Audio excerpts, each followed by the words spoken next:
Anda TV menebar hikmah, bersandar Al-Quran dan As-Sunnah. تتنزل عليهم الملائكة ألا تخافوا ولا تحزنوا وأبشروا بالجنة التي كنتم توعدون.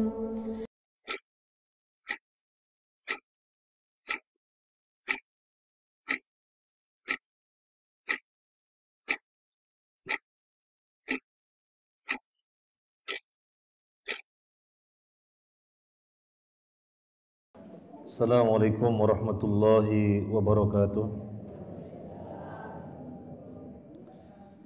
Bismillahirrahmanirrahim.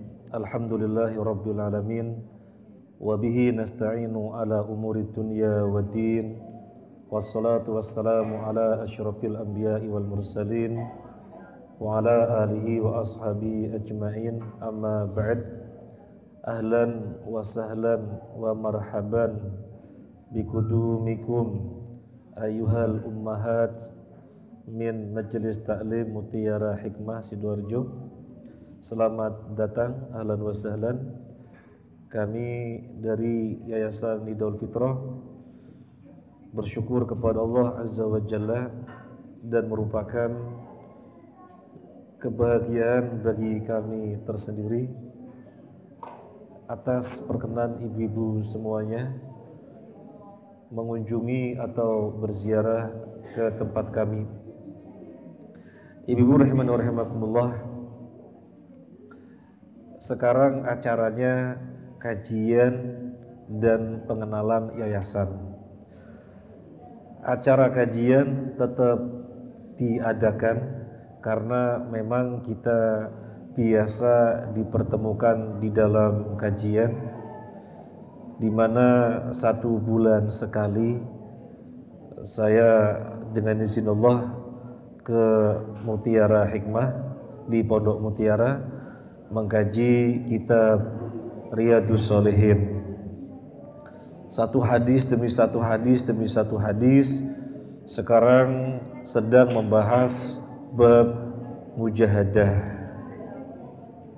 dan sampai pada hadis yang belum selesai penjelasannya, yang belum selesai syarahnya, maka ada baiknya kita ulangi dari awal untuk mudzakarah, untuk murojaah, kemudian kita sedikit melanjutkan. Kita sampai pada hadis Abu Hurairah radhiyallahu an yang dikeluarkan oleh Imam Muslim. Anna Rasulullah sallallahu alaihi wasallam qala, bahwasanya Rasulullah sallallahu alaihi wasallam bersabda, al-mu'minul qawiyyu khairun wa ahabbu ila Allah minal mu'minid dha'if wa fi kullin khairun ihris ala ma yanfa'uka wasta'in billahi wa la ta'jaz wa inna sawbaka syai'un fala taqul law anni fa'altu kadza lakana kadza wa kadza walakin qul qaddarallahu wa ma syaa fa'al fa inna law taftahu abala syaitan. Inilah hadis yang terakhir sedang kita bahas di Majelis Taklim Mutiara Hikmah Sidoarjo. Biasanya kita adakan di perumahan Pondok Mutiara. Untuk hari ini, kesempatan ini kita kaji di Masjid Thaibah. Istilahnya gantian. Biasanya Pak Yasin yang datang ke sana, sekarang ibu-ibu yang datang kemari, begitu ya. Baik. Ada beberapa faedah yang bisa kita ambil dari hadis ini. Al-mu'minul qawiyyu khairun wa habbu ilallahi minal mu'minid dha'if. Orang mukmin yang kuat itu lebih baik daripada mukmin yang lemah. Orang mukmin yang kuat itu lebih baik dan lebih dicintai oleh Allah daripada mukmin yang lemah. Jadi jelas sabda Nabi ini menyatakan yang lebih baik dan lebih dicintai oleh Allah adalah orang yang kuat imannya. Al-mu'minu artinya orang yang beriman. Berarti orang yang kuat imannya itu lebih baik dan lebih dicintai oleh Allah daripada orang mukmin yang lemah imannya. Hadis ini bukan dipahami orang yang berotot, yang kuat, yang barangkali orang bilang perutnya sispek kotak-kotak begitu ya, kemudian tangannya mokol begitu ya, mentul-mentul tinggi gitu ya, kalau nonjok sekali antem langsung musuh ngelambruk, bukan itu. Jelas-jelas Nabi mengatakan al-mu'minul qawiyyu, orang mukmin yang kuat. Maka maksudnya adalah orang yang imannya kuat itu lebih baik daripada orang yang imannya lemah. Lebih baik dan lebih dicintai oleh Allah. Alasannya kenapa? Alasannya kenapa? Ibu-ibu mohon tenang dulu, Ibu. Yang berbicara konsentrasinya. Ya, yang berbicara konsentrasinya ya Bu ya, biar ilmunya lebih berfaedah. Kenapa orang yang kuat imannya lebih kuat, lebih baik dan lebih dicintai oleh Allah? Karena orang dengan keimanan yang kuat mampu mengejar kebaikan-kebaikan, mampu mengejar bentuk-bentuk ketaatan yang hal itu tidak bisa dilakukan orang yang imannya lemah. Orang yang imannya kuat, tengah malam bangun, meskipun sesungguhnya letih, sesungguhnya kondisinya kurang mendukung untuk sholat, mungkin dingin dan seterusnya, tapi keimanan yang kuat menjadikannya mampu tetap melakukan sholat. Orang yang imannya kuat, harta yang ada di tangannya mampu dia keluarkan sebagai infak, yang hal ini tidak mungkin bisa dilakukan oleh orang yang lemah imannya. Orang yang lemah imannya megang harta mikir-mikir, wah mau saya keluarin apa enggak? Ini uang 100.000 kalau saya keluarin gimana ya? Padahal 100.000 ini kan bisa beli sabun, bisa beli bakso, bisa beli somai, martabak. Wah, akhirnya nggak jadi infak. Ini karena lemah imannya.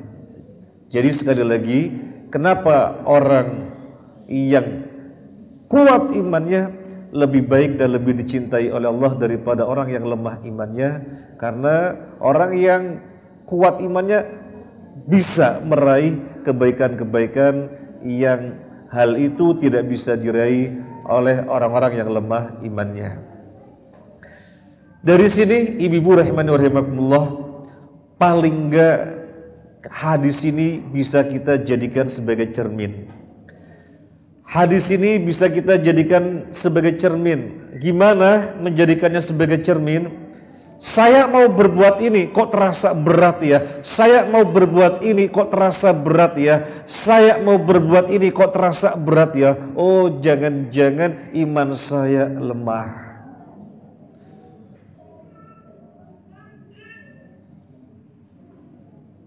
Tetapi suatu ketika kita merasa mengerjakan ini enteng, mengerjakan ini mampu, mengerjakan ini mudah, mengerjakan ini termotivasi dengan sangat baik, banyak kebaikan yang bisa kita raih.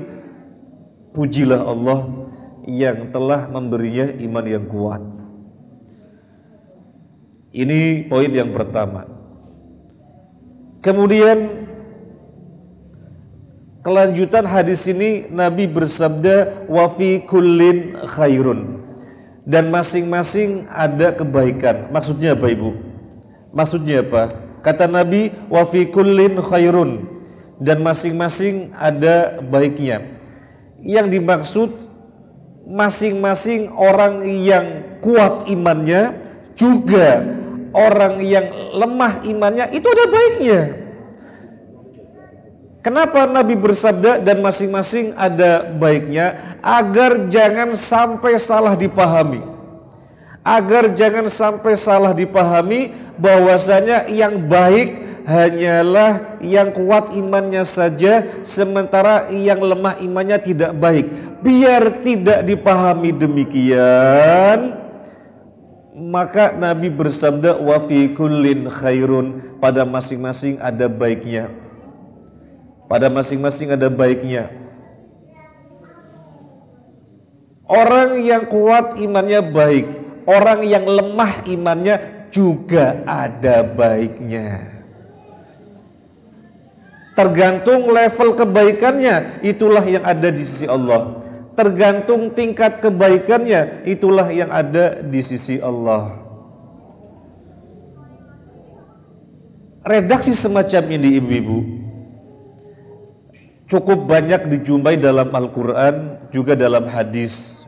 Misalnya dalam Al-Quran kita ambil begini, dalam surat Al-Hadid, وَمَا لَكُمْ أَلَّا تُنْفِقُوا فِي سَبِيلِ اللَّهِ وَلِلَّهِ مِيرَاثُ السَّمَاوَاتِ وَالْأَرْضِ لَا يَسْتَوِي مِنْكُمْ مَنْ أَنْفَقَ مِنْ قَبْلِ الْفَتْحِ وَقَاتَلَ أُولَئِكَ أَعْظَمُ دَرَجَةً مِنَ الَّذِينَ أَنْفَقُوا مِنْ قَبْلُ وَقَاتَلُوا وَكُلًّا وَعَدَ اللَّهُ الْحُسْنَى.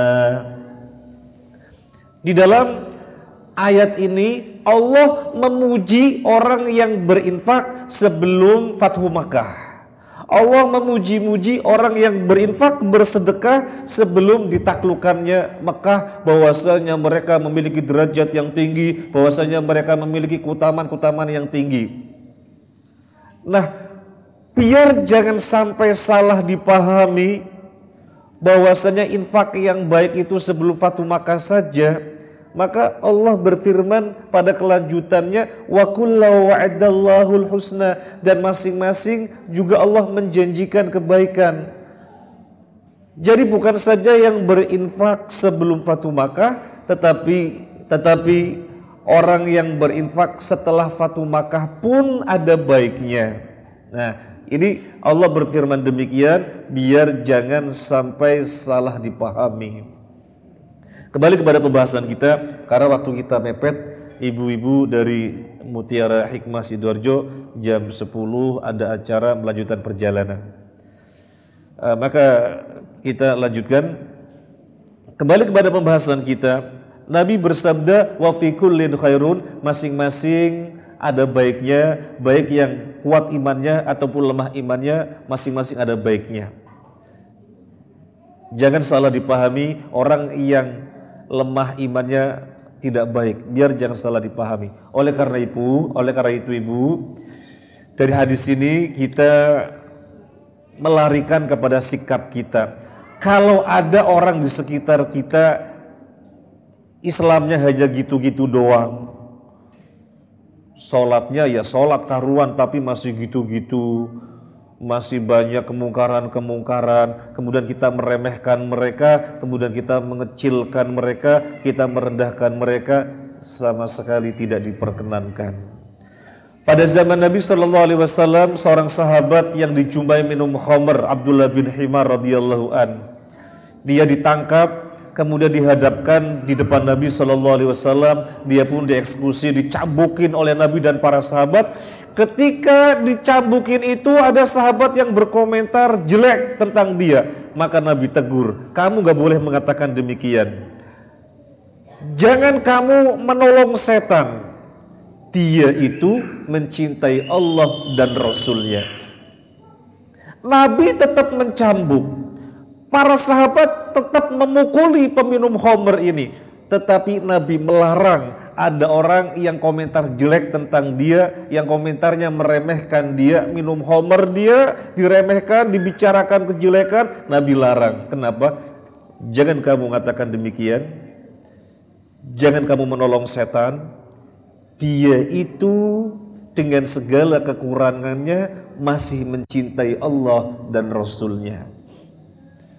Nah, maka kita pun demikian ibu, kita demikian, jangan pernah meremehkan orang lain meskipun banyak kebaikan yang belum mereka lakukan, tetapi mereka masih didominasi kemungkaran-kemungkaran, jangan sekali-kali kita meremehkan.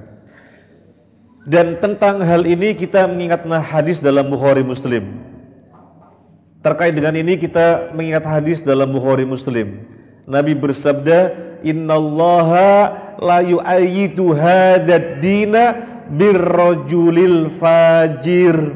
Sesungguhnya Allah juga menguatkan agama ini dengan orang yang tidak soleh, orang fajir. Ini kan Nabi bersabda demikian ketika ada kasus apa? Ketika ada kasus peperangan yang diikuti oleh para sahabat Nabi, di antara mereka ada orang fajirnya. Orang fajir yang bagaimana? Dia bunuh diri. Dia bunuh diri. Orang berperang tetapi kemudian dia bunuh diri. Berarti kan dia orang fajir, orang jelek. Tapi dia ikut perang. Maka Nabi bersabda, sesungguhnya Allah menolong, menguatkan agama ini juga bisa dengan orang fajir. Di dalam syarahnya disebutkan, Nabi bersabda demikian agar jangan sampai ada di benak kita orang muslim yang masih minim kesolehannya, nggak ada baiknya sama sekali. Nabi bersabda demikian biar tidak ada di dalam benak kita semacam itu. Kemudian kelanjutan hadis ini Nabi bersabda, ihris ala ma yanfa'uka.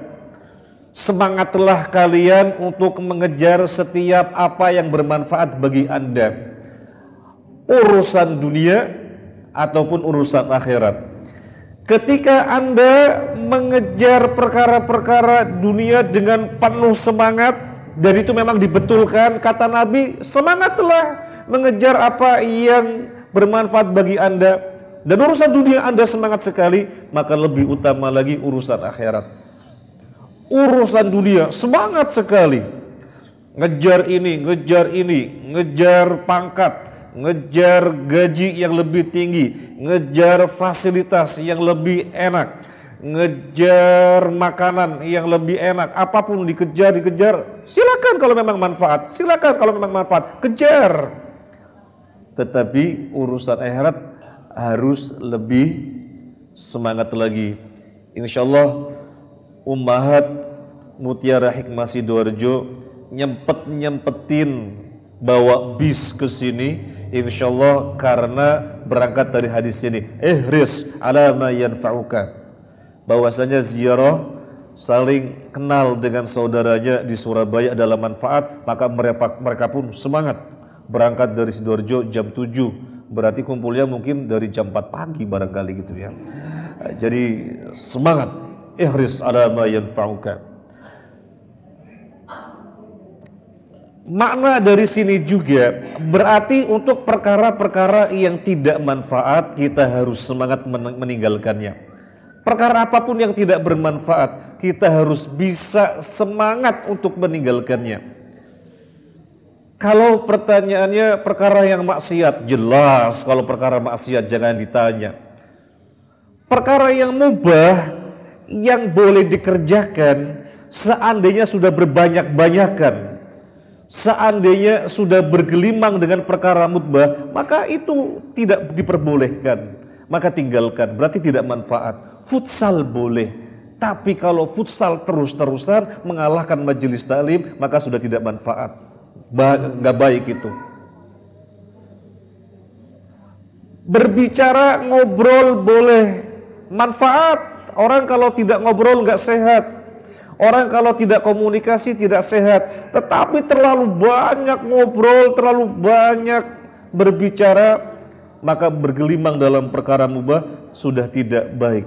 Dari Ibnu Qayyim mengatakan itu perangkap setan. Bergelimang dalam perkara mubah itu perangkap setan.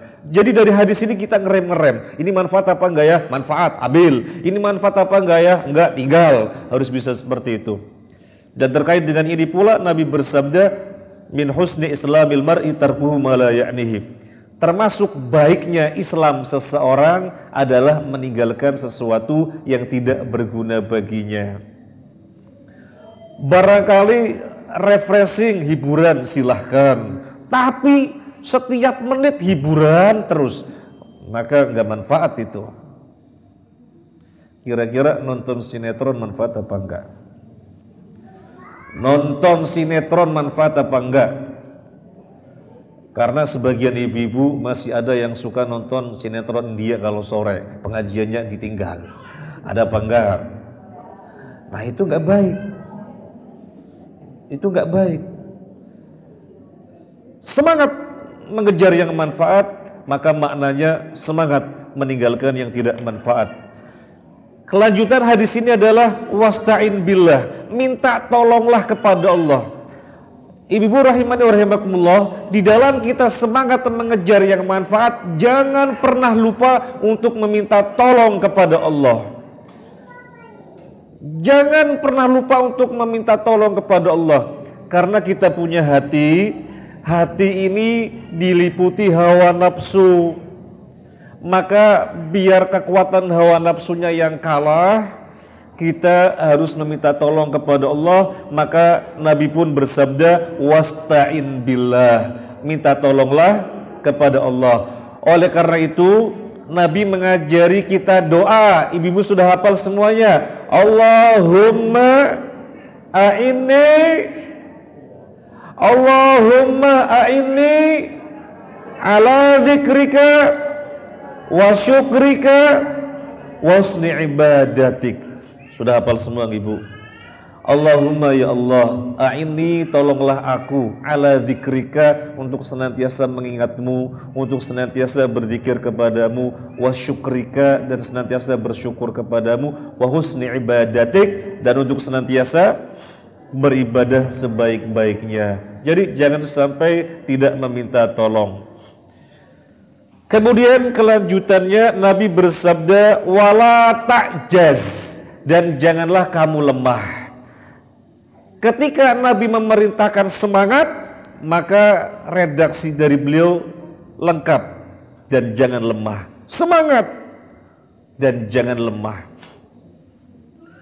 Kita sudah sampaikan pada pertemuan yang lalu di Majelis Taklim Mutiara Hikmah apa yang dimaksud dan janganlah lemah. Insya Allah ibu masih ingat. Insya Allah ibu masih ingat. Perpindahan dari baik ke baik itu lemah. Perpindahan dari baik ke baik itu lemah, apalagi perpindahan dari baik kepada keburukan. Syekh Utsaimin mengambil contoh, kalau kita pengen tahu biografinya sahabat Salman Al-Farisi, lalu kita ambil buku biografi, kita ambil buku sirah, biografi sahabat, mestinya kita langsung buka Salman Al-Farisi, karena dari awal kita pengen tahu sirahnya Salman Al-Farisi. Tetapi kalau yang terjadi, kita ambil buku sirahnya, kemudian kita buka, ini Abu Hurairah, saya tak baca Abu Hurairah dulu. Padahal rencananya mau siapa? Salman Al-Farisi. Ini namanya lemah. Kata Syekh Utsaimin, ini lemah. Wong dari awal penginnya tahu Salman Al-Farisi, kok kemudian ketika ngambil buku, buka sirah sahabat yang lainnya dulu. Ini namanya lemah. Padahal ini perpindahan dari baik ke baik. Salman tak tunda dulu, tak baca Abu Hurairah dulu. Ini kan perpindahan dari baik ke baik, tetapi ini kategorinya lemah. Lalu bagaimana kalau perpindahan dari baik ke buruk? Maka sangat lemah sekali. Suatu ketika Nabi diundang oleh seorang sahabat, ya Rasulullah, tolong datang ke rumah saya. Saya ingin tempat yang panjenengan sholat di situ akan saya jadikan sebagai musola. Tempat sholat. Kalau tempat sholat bagi wanita ya wajib dan sunnah. Kalau musola di rumah bagi laki-laki hanya sholat sunnah saja. Tapi kalau wanita ya wajib ya sunnah. Jadi seorang sahabat ini mengatakan kepada Nabi, datanglah ke rumah saya ya Rasulullah. Nanti tempat yang engkau sholat di situ, aku akan jadikan sebagai musola. Kenapa mesti ngundang Nabi? Ngalap berkah. Karena ini khususnya bagi Nabi. Athar Nabi, bekas Nabi, sisa Nabi itu ada keberkahan. Nabi pun datang. Ketika Nabi datang dengan para sahabat, orang yang mengundang ini sudah mempersiapkan hidangan-hidangan. Ahlan wa sahlan ya Rasulullah, ahlan wa sahlan, silahkan nikmati hidangan dulu ya Rasulullah. Apakah Nabi? Enggak, la. Mana tempat yang kamu akan sholat? Mana tempat yang kamu ingin saya sholat? Kata Nabi, di sini ya Rasulullah. Nabi pun sholat dulu. Setelah Nabi sholat, baru mau diajak menikmati hidangan. Karena kalau datang langsung menikmati hidangan, itu namanya lemah. Karena dari awal diundang untuk apa? Untuk sholat. Demikian. Sekali lagi, kita renungkan perpindahan dari baik ke baik saja lemah, apalagi perpindahan dari baik ke buruk. Misalnya mahasiswa Thaibah, misalnya ya, ini mahasiswa Thaibah ada beberapa yang masih tinggal di sini, selebihnya kuliah semuanya. Ini yang masih ada berarti kuliahnya malam ya, atau mungkin sore. Nah, mahasiswa Thaibah mau berangkat kajian di Masjid Ibrahim atau di Masjid Al-Amin di Medoan sana. Berangkat dari sini maunya apa? Ngaji. Jam 5 sore berangkat. Di tengah jalan melewati lapangan ada sepak bola wanita misalnya. Ada sepak bola wanita ini. Loh, nonton dulu yuk. Loh, kita kan mau ngaji. Iya, tapi nonton dulu. Nanti kan tengah malam masih cukup. Nah, ini namanya sangat lemah karena perpindahan dari baik ke buruk. Ini penting sekali. Wala ta'jaz, dan janganlah kamu lemah. Sampai sini, insya Allah saya ingatnya sampai sini terakhir pertemuan di Mutiara Hikmah. Kita lanjutkan. Insya Allah sedikit lagi selesai. Wa inna sobaka syai'un fala taqul law anni fa'altu kada lakana kada wa kada. Seandainya kamu ditimpa suatu kesulitan, kamu ditimpa suatu bencana, kamu ditimpa suatu kesempitan, kamu jangan mengatakan coba seandainya saya berbuat begini, niscaya begini. Coba seandainya saya nggak begini, niscaya nggak akan terjadi. Jangan katakan demikian, tapi katakanlah qaddarallahu wa ma syaa fa'al. Qaddarallah, Allah telah mentakdirkan, wa ma syaa, apa yang Dia kehendaki, fa'al, masih terjadi. Ibu-ibu sudah hafal apa belum? Saya pengen ibu-ibu menghafal serempak. Qaddarallahu wa ma syaa fa'al. 1 2 3. Qaddarallahu wa ma syaa fa'al. Ini kurang serempak. Tunjukkan keserempakannya sebagaimana rombongan naik bis. Oh, serempak itu. 1 2 3.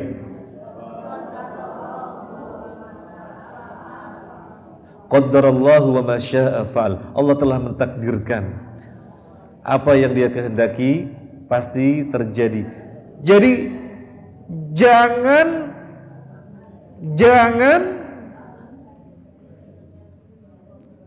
meratapi takdir, jangan ada kesan tidak terima dengan takdir. Coba seandainya begini kan begini, coba seandainya begini kan begini, coba seandainya gak begitu kan begini. Seandainya ini tidak boleh. Baik Ibu, kita bahas kalimat seandainya. Ibu masih bersama Pak Yasin? Ibu masih bersama Pak Yasin? Ya, Pak Yasin jangan ditinggal. Ya. Seandainya itu dibagi menjadi 3. Yang pertama, haram penggunaannya secara mutlak. Yang kedua, boleh secara mutlak. Yang ketiga, ada kalanya boleh, ada kalanya haram. Ini penggunaan kata seandainya. Yang pertama, haram secara mutlak. Kapan? Ketika untuk menyelisih syariat. Contohnya bagaimana? Ketika untuk menyelisih syariat, seandainya saya sembuh, saya akan mencuri. Ini menyelisih syariat. Seandainya saya punya duit, saya akan berjudi. Ini menyelisih syariat. Maka ini seandainya yang tidak boleh, haram mutlak. Yang kedua, masih yang haram mutlak adalah seandainya untuk tidak rela dengan takdir. seandainya yang menunjukkan tidak rela dengan takdir, misalnya anaknya sakit, kemudian tidak bertambah sembuh, malah bertambah parah, kemudian dia bilang, coba seandainya ke dokter ini, coba seandainya ke rumah sakit ini, mesti gak tambah parah, mesti coba seandainya. Nah, ini gak boleh, karena seandainya di sini adalah menyesali takdir. Menyesali takdir.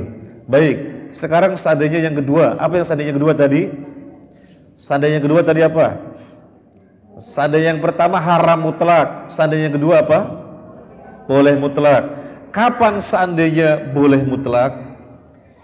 Seandainya boleh mutlak kalau digunakan untuk pengkabaran, pemberitaan. Itu saja, gak ada yang lainnya. Ini yang mutlak, hanya untuk pemberitaan, hanya untuk penghabaran.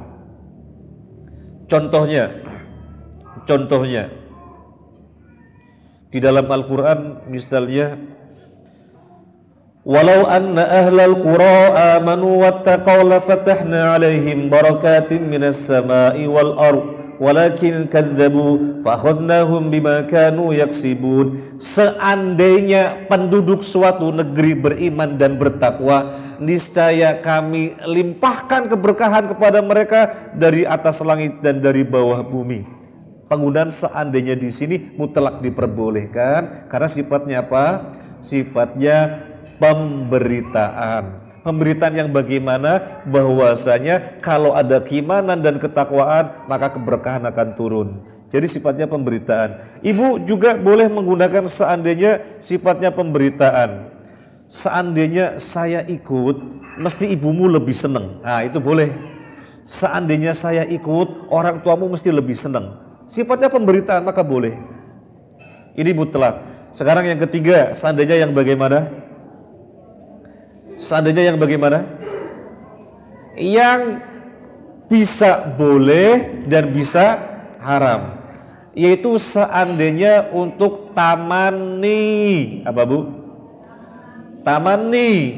Tamani itu artinya cita-cita. Tamani itu artinya apa? Selain cita-cita apa? Bahasa sininya apa? Tamani, bercita-cita, berangan-angan. Iya. Itu bisa boleh dan bisa haram. Contoh yang boleh. Seandainya saya punya harta seperti dia, saya juga akan banyak infak seperti dia. Itu boleh. Itu namanya seandainya untuk tamani yang diperbolehkan.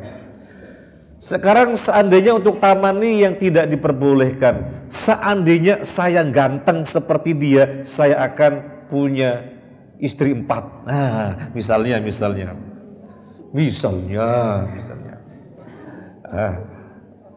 Tapi itu kan diperbolehkan istri 4, berarti ini contoh yang diperbolehkan. Berarti contoh yang diperbolehkan. Tapi kalau misalnya seandainya saya ganteng seperti dia, saya akan nikah 5-6 istri. Itu dilarang. Itu dilarang. Demikian ya. Selesai kajian kita ya Bu ya.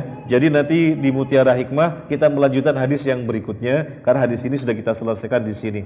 Kemudian mungkin 5 menit atau mungkin 4 menit saya sampaikan tentang sekilas tentang YNF, karena tadi Master of Ceremony menyampaikan acaranya kajian dan sekilas tentang YNF. Mungkin 4 menit, mempersingkat waktu 4 menit. Ibu-ibu rahimani wa rahimakumullah, YNF hingga hari ini ada di 2 tempat. Yang pertama Surabaya dan Sidoarjo. YNF Surabaya kantornya ada di Ruko Galaksi Bumi Permai, Perumahan Araya Galaksi, Jalan Arif Rahman Hakim. Kalau yang biasa datang ke Masjid Ibrahim, ya tahu kantor kita, kantor YNF. Kalau yang di Sidoarjo, itu alamatnya di Masjid Nidaul Fitroh, Desa Sekardangan, tepatnya depan perumahan Palazopak. Insyaallah ibu-ibu Sidoarjo sudah pada tahu nggih? Ibu-ibu Sidoarjo sudah pada tahu? Itu YNF Sidoarjo. Untuk Surabaya amanah diserahkan kepada saya. Untuk Sidoarjo, amanah diserahkan, ketuanya adalah Bapak Insinyur Yusri. Ini kita perkenalan. Kemudian kegiatan-kegiatan atau program-program Surabaya dan Sidoarjo tidak banyak beda, ya, tidak banyak beda. Yang berbeda atau yang berbeda lebih tampak adalah pada bagian dakwahnya.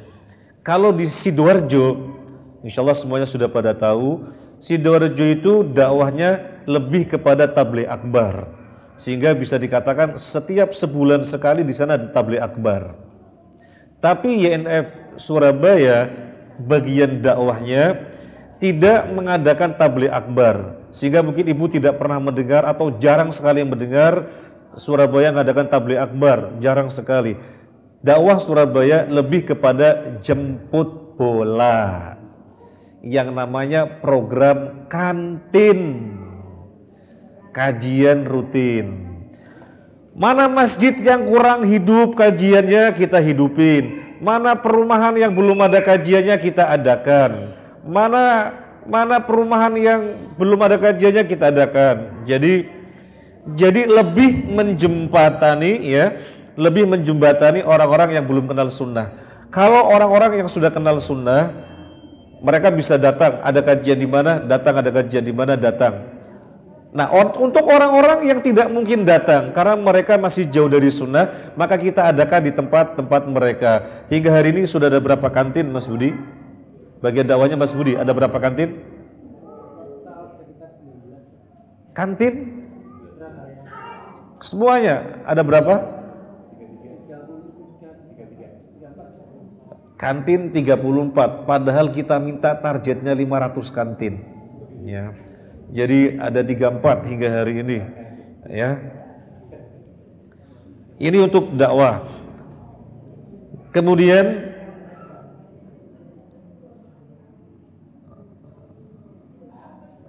untuk pendidikan kita memiliki ini yang di Surabaya, Yang di Surabaya kita memiliki pesantren mahasiswa Thaibah yang ada di lantai 2 ini, Bu. Ini kan masjid.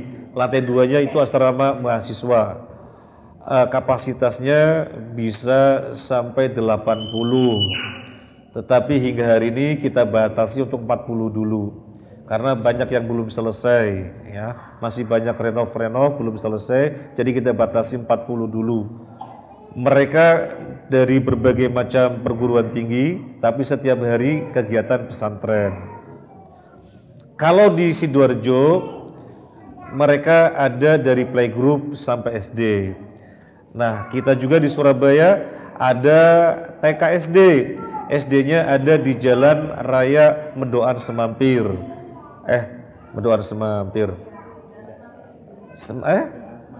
Semampir Indah, ya. Jalan Raya Semampir Indah 269. Itu rumah wakaf. Jamaah mewakafkan, kita bikin untuk PKBM. Demikian pula kita punya pesantren mahasiswa putri ada di Gubeng Kertajaya. Tetapi kapasitasnya hanya 12 orang, ya. Kapasitasnya ada 12 orang. Musyrifahnya atau pengasuhnya atau biasa bahasa gampangnya itu orang bilang ibu kos gitu, ya. Ibu kosnya itu Ibu Budi. Nanti kenalan di sini, ya. Ibu Budi itu ibu kosnya. Ini untuk pendidikan. Kemudian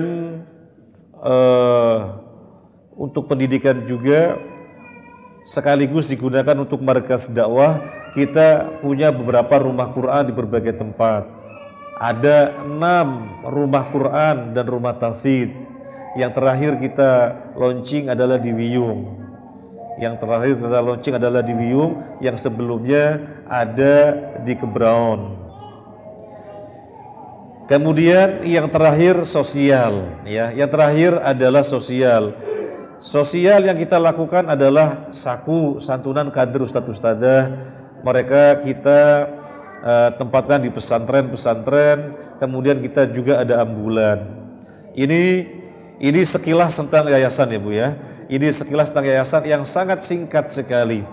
Kemudian perlu diketahui, ini bisa jadi teman-teman ibu-ibu Surabaya juga belum tahu. Bisa jadi sebagian ibu-ibu Surabaya belum tahu. Yayasan Idul Fitroh sebenarnya berdiri tahun 1999.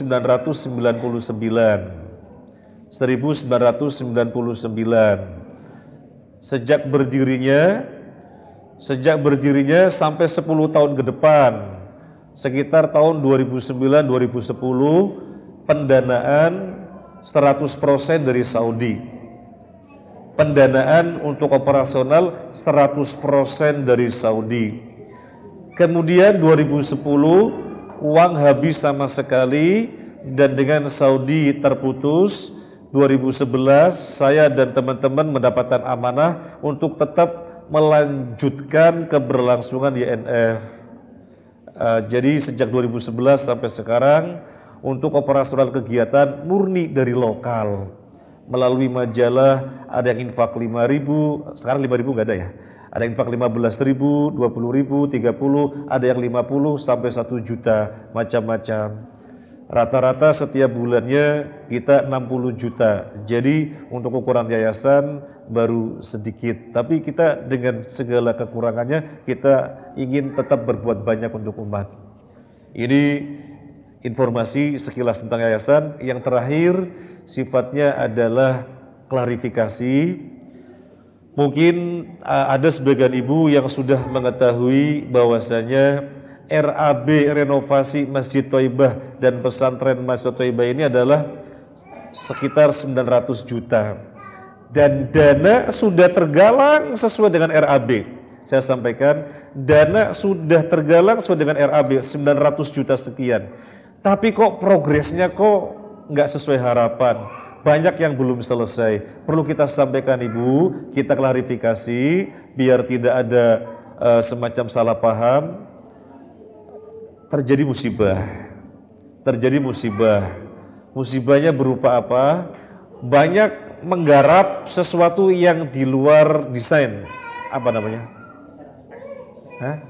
Spek ya. Banyak menggarap sesuatu yang di luar spek.